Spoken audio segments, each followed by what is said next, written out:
नमस्कार. मी प्रतीक दीपा हंगेकर, मुक्काम पोस्ट राजूर, तालुका अकोले, जिल्हा अहमदनगर. मी 12वी शिकत आहे. प्रबोधन संस्था आयोजित माझी आदर्श महिला यावर मी बोलणार आहे. सूर्याआधी नमस्कार पूर्व दिशेला करावा, सूर्याआधी नमस्कार पूर्व दिशेला करावा आणि शिवाआधी दंडवत मा जिजाऊंना असावा. खरं म्हणजे आपली आई हीच आपली पहिली आदर्श महिला असते.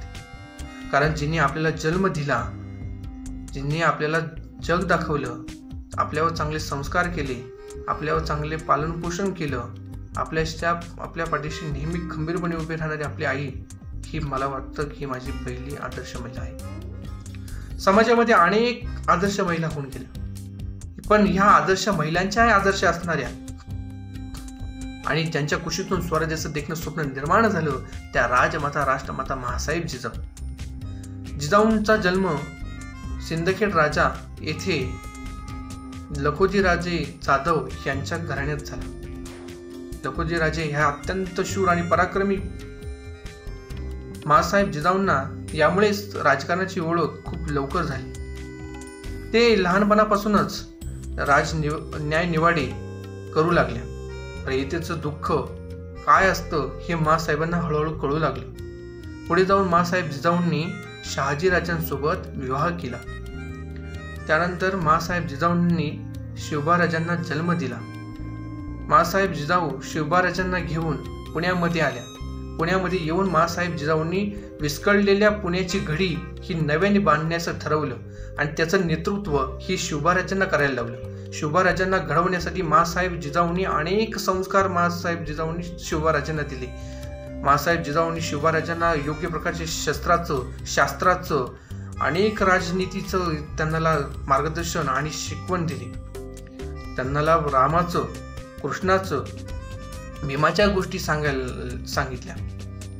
मासाहेब जिजाऊंनी शिवबांवर यथायोग्य प्रकारचे संस्कार केले. त्या तत्कालीन काळामध्ये असलेल्या अनिष्ट प्रथा कोणत्या, कुप्रथा कोणत्या, या समाजामध्ये हे अत्याचार का करतात आणि का हे अत्याचार होत आहेत आणि कोण करतंय, तर ह्या सगळ्या गोष्टीची माहिती आणि शिकवण ही मासाहेब जिजाऊंनी शिवबाराजांना दिली. मासाहेब जिजाऊंनी स्त्रियांबद्दल सुद्धा एक खूप मोठा निवाडा शिवबाराजांकडून करून घेतला. रांजण्याच्या पाटलाला शिक्षा शिवबाराजांकडून दिली. शिवबाराजांनी शिक्षा दिली की रांजण्याच्या पाटलाचा चौरंग करण्यात यावा आणि हा चौरंग केल्यानंतर मासाहेब जिजाऊ म्हणतात, अंगणातली तुळस, घरातली गाय आणि घरातली माय यांच्यावर जर कोणी वाकड्या नजरेने नजर ठेवली तर त्याची गय केली जाणार नाही.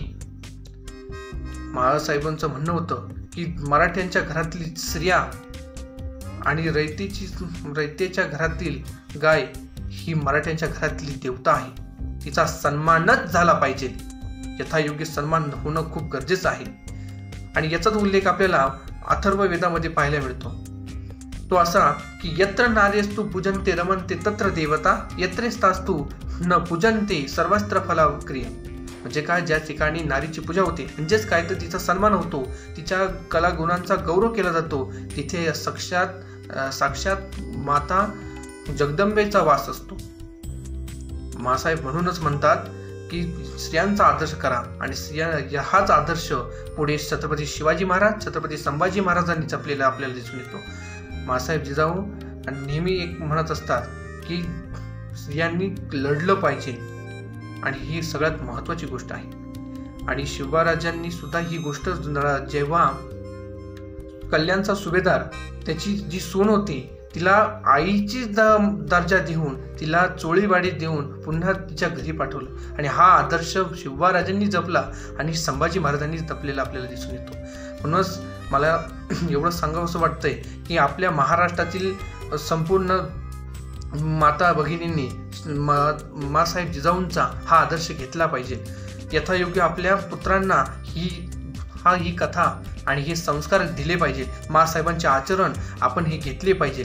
आणि शेवटी मी एवढंच म्हणेल, अरे तलवारीपेक्षा तीक्ष्ण या नजरेची धार आहे, अरे तलवारीपेक्षा तीक्ष्ण या नजरेची धार आहे महाराष्ट्राची वाघीण तू, भवानीचा वार आहे, अरे भगवाची रक्षणी तू, अरे भगवाची रक्षणी तू, स्वराज्याची तू मेघ आहे, डोळी समजू नको तू जिजाऊंची लेख आहे, जिजाऊंची लेख आहे. धन्यवाद. तर मित्रांनो, जागतिक महिला दिनानिमित्त राबवला जाणारा हा उपक्रम आणि या स्पर्धकाचा व्हिडिओ तुम्हाला कसा वाटला, नक्कीच तुमची प्रतिक्रिया आम्हाला कळवा आणि तुमच्या आवडत्या स्पर्धकाला विजेता बनवण्यासाठी या व्हिडिओला जास्तीत जास्त शेअर करा, लाईक करा आणि कमेंट करा. धन्यवाद. प्रबोधन बहुउद्देशीय संस्थेच्या सामाजिक उपक्रमांच्या प्रत्येक अपडेटसाठी प्रबोधन या YouTube चॅनलला सबस्क्राईब करा.